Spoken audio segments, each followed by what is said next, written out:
बिस्मिल्लाहिर्रहमानिर्रहीम। फैक्टिकल के मुअज़्ज़ज़ नाज़रीन को अस्सलामु अलैकुम। नाज़रीन मोहतरम, तारीख़ इंसानी ऐसे हज़ारों वाक़यात और इंसानी कामों से भरी पड़ी है जिनको जानकर इंसानी अक्ल दंग रह जाती है। नाज़रीन, कनाडा के एक छोटे से गांव शेल्बन में एक बूढ़ा शख्स जिसका नाम रूस बीच है अपनी बीवी के साथ रहता है। असल में ये शख्स अमरीकी बासी है और ये पेशे के हिसाब से एक इलेक्ट्रिकल इंजीनियर है और इसकी उम्र अब 50 साल से भी ज़्यादा हो चुकी है। नाज़रीन, 1950 की दहाई में जारी वियतनाम जंग में उस वक्त की दो बड़ी सुपर पावर्स आपस में आमने सामने आ चुकी थीं। उस वक्त एटमी हमले के बड़े ख़तरे के पेश नज़र अमरीकी सदर जॉन एफ कैनेडी ने तमाम लोगों को कहा कि आप अपने घर में खाने पीने की अशिया ज़ख़ीरा कर लें और साथ ही एक बम शेल्टर भी बना लें ताकि अगर हमारे मुल्क पर हमला हो जाए तो तमाम लोग घरों में महफूज रहें। ये खबर रूस बीच तक पहुँची तो वो बहुत डर गया और उसने अमेरिका से कनाडा हिजरत का फ़ैसला किया और वहाँ जाकर उसने एक ऐसा घर बनाया जिस घर की मिसाल आज तक दी जाती है। और आज की वीडियो में हम इसी ज़बरदस्त वाक़े के बारे में नाज़रीन को बताएंगे। नाज़रीन मोहतरम, 1970 में रूस कनाडा के एक गांव शेल्बन में आकर आबाद हो गया। कनाडा की ही एक मकामी लड़की से उसने शादी भी कर ली, लेकिन जंग का खौफ अभी भी उसके जहन से नहीं उतरा था और वह जंग से बहुत ज़्यादा डरता था। रूस को जब भी कहीं एटमी जंग का नाम सुनाई देता तो उसका दिल करता कि वो किसी ऐसी महफूज जगह हिजरत कर जाए जहां उसे कोई नुकसान न पहुंचा सके। आखिर रूस ने एटमी हमले से बचने के लिए एक ऐसा घर बनाने का फ़ैसला किया जो इतना महफूज हो कि अगर एटमी हमला हो भी जाए तो ये एटमी हमला उसका कुछ भी न बिगाड़ सके। रूस ने अपनी बीवी जीन से मशवरा किया तो उसने कहा कि गाँव में मेरी ज़मीन नाकारा पड़ी है, तुम उस जगह मकान बना सकते हो। और यूँ इस जगह रूस ने इस अजीब व गरीब घर को बनाना शुरू कर दिया। 1980 की दहाई में रूस को इस इलाके में कोई भी पुरानी बस बिकती हुई नज़र आती तो वो उसे ख़रीद लेता। वक्त के साथ रूस ने 42 स्कूल बसेस ख़रीद लीं। रूस एक इंजीनियर था और उसके ख्याल में स्कूल बसेस को सही तौर पर इस्तेमाल करके उनकी छतों को किसी भी तरह के धमाके से बचने के लिए एक बेहतरीन हथियार बनाया जा सकता है। रूस के पास एक और प्लान भी था। उसने अपनी बीवी की ज़मीन पर एक बड़ा गड्ढा खुदवाया जहाँ उसने 42 की 42 बसों को खड़ा कर दिया। इन लंबी बसों के आगे और पीछे का हिस्सा उतार कर एक ख़ास तरतीब के साथ इन्हें खड़ा कर दिया गया। इन बसों को इस तरतीब के साथ जोड़ कर रखा गया कि 14 फुट गहरे गड्ढे में ये 42 बसें एक मकान की शक्ल इख्तियार कर गईं। एटमी बम की रेडिएशन से बचने के लिए इन बसों के ऊपर कंक्रीट की एक मोटी तह चढ़ा दी गई। इसके बाद इसके ऊपर मिट्टी बिछाकर दरख्त और सब्ज़ा लगा दिया गया और अब दूर से निशानदेही करना भी मुश्किल है कि इस जगह इतना बड़ा मकान मौजूद है। किसी को भी समझ नहीं आ रही थी कि रूस इस जगह क्या बना रहा है। रूस ने इस घर में किचन भी बनवाया और खाने पीने की ऐसी बेशुमार चीज़ें इकट्ठी कर लीं जो कि लंबे अरसे तक ख़राब नहीं होती ताकि जंग की सूरत में इस घरनुमा बंकर में रहने वालों को खाने का कोई मसला न हो।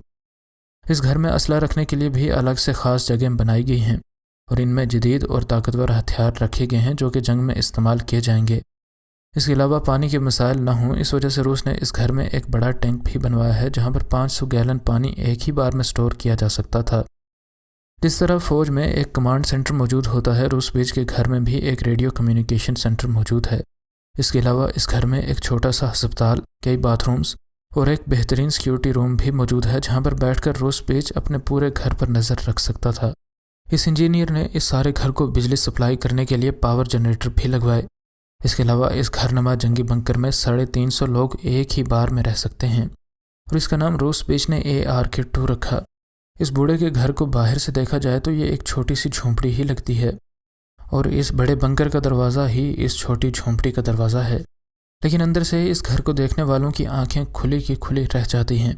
किसी दौर में जो लोग इस बूढ़े के इस काम का मजाक उड़ाते थे और इस बूढ़े को पागल कहते थे, अब उसकी दाद देते हैं और इसके घर को एक बार अंदर से देखने के लिए तरसते हैं। रूस अब काफ़ी बूढ़ा हो चुका है और उसके 2 बेटे और उसकी बीवी अब उसके इस ख़ब्त से तंग आ चुके हैं, लेकिन रूस को पूरा यकीन है कि जल्द ही दुनिया में फिर से जंग छिड़ जाएगी और यूँ ये घर ही आपकी जान बचाएगा। आज भी ये घर आबाद है और जंग के लिए तैयारी करने वाले इस बूढ़े ने इस घर में मौजूदा दौर में गरीब और बेघर बच्चों को रखा हुआ है और यूँ जंग के लिए तैयार होने वाले इस बंकर का अमन के दिनों में एक अच्छा मसरफ भी सामने आया है। नाज़रीन मोहतरम, जेम्स चाहते थे कि उनकी खेत के सबसे अच्छे हिस्से से कुदरती गैस की पाइपलाइन गुजरे, इसलिए उन्हें इस गैस पाइपलाइन को दबाने के लिए एक्सकवेटर को बुलाया। एक्सकवेटर इस जगह आया और खुदाई शुरू हुई। जेम्स की ये खेत सोयाबीन की खेत थी और ये दरख्त सिर्फ ज़रखेज़ मट्टी वाली खेतों में ही उगते हैं। یعنی انہیں کھیت کے اس حصے میں کسی سخت چیز کی امید نہ تھی اور یہ ایک نارمل اور آسان سی کھدائی کا عمل ہونا تھا، لیکن کسے معلوم تھا کہ یہ بظاہر آسان اور سادہ سا نظر آنے والا ایکسکیویشن پروسیس ایک مشکل مگر سود مند پروسیس میں تبدیل ہو جائے گا، اور یوں اس کو نہ صرف یہ لوگ بلکہ ساری دنیا کے لوگ دیکھیں گے اور اس پر تحقیق کر کے اس کی اصلیت تک پہنچنے کی کوشش کریں گے۔ جیسا کہ ہم نے آپ کو بتایا کہ جیمز یہی ایکسپیکٹ کر رہے تھے کہ یہ مٹی نرم ہوگی، لیکن ان نے جب اس زرخیز کھیت میں کھدائی شروع کی تو جب ان نے دیکھا کہ نیچے کچھ سخت موجود ہے تو ان کی حیرت کی انتہا نہ رہی۔ ان کو جب خطرہ ہوا کہ ایکسکیویٹر سے اس دفن چیز کو نقصان ہو سکتا ہے تو ان نے اپنے ہاتھوں سے اس چیز کے اطراف سے مٹی ہٹانا شروع کر دی۔ انہیں اس کے ساتھ سے مٹی ہٹائی اور جب اس جگہ کو صاف کیا تو انہیں اندازہ ہوا کہ یہ سخت چیز ایک ہڈی ہے، لیکن عام ہڈیوں کے برعکس یہ ہڈی بہت ہی بڑی تھی۔ انہیں یوں محسوس ہو رہا تھا کہ یہ کسی جانور کی پسلی کی ہڈی ہے، لیکن وہ اس علاقے میں موجود کسی جانور کو نہیں جانتے تھے جو کہ اتنا بڑا ہو کہ اس کی پسلی کی ہڈی ایسی ہو۔ جیسے جیسے اس ہڈی کی شکل واضح ہوتی جا رہی تھی ویسے ویسے ان کے تجسس میں اضافہ ہوتا جا رہا تھا۔ انہیں اس کو کھودنے میں ہر طرح کی احتیاط سے کام لینا شروع کر دیا تاکہ وہ اس ہڈی کو نقصان نہ پہنچائیں۔ اس دن ان کو اس گڑھے اور اس میں موجود اس پراسرار چیز کو ایسے ہی چھوڑنا پڑا۔ اگلے دن ان نے اس کو کھودنے کا کام جاری رکھا۔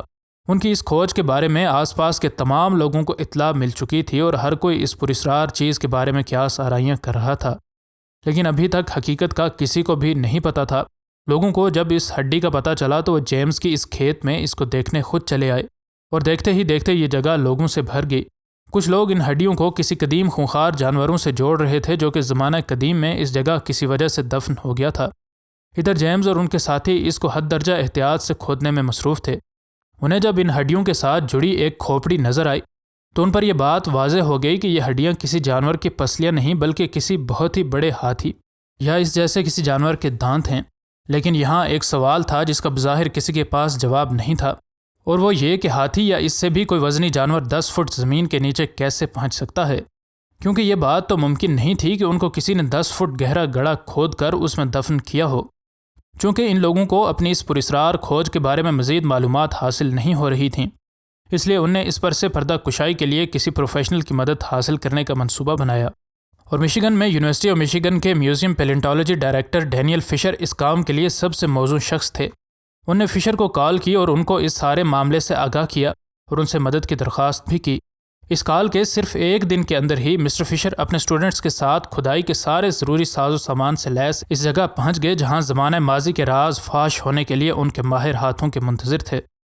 ان لوگوں نے اس کو کھودنا اور اس کے ارد گرد سے مٹی ہٹانا شروع کی، اور اب یہ بات یقینی تھی کہ ان کو ان ہڈیوں اور اس کھوپڑی کا راز درست طور پر معلوم ہو جائے گا۔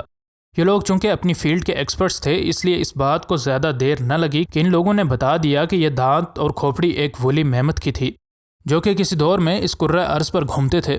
وولی میمت موجودہ دور کے ہاتھیوں سے بھی بڑے ہوتے تھے اور دکھنے میں بے حد خطرناک اور عجیب و غریب تھے۔ یہ بات یہاں بے حد حیران کن تھی کہ اس کی ساری ہڈیاں صحیح سلامت تھیں، کیونکہ اس بات کا امکان بہت ہی کم ہوتا ہے کہ اتنے قدیم جانور کی باقیات اتنی اچھی حالت میں مل جائیں۔ اب ان لوگوں کو ان ہڈیوں اور ٹسکس کو اس گڑھے سے اس احتیاط کے ساتھ باہر نکالنا تھا کہ ان کو ذرا بھی نقصان نہ ہو۔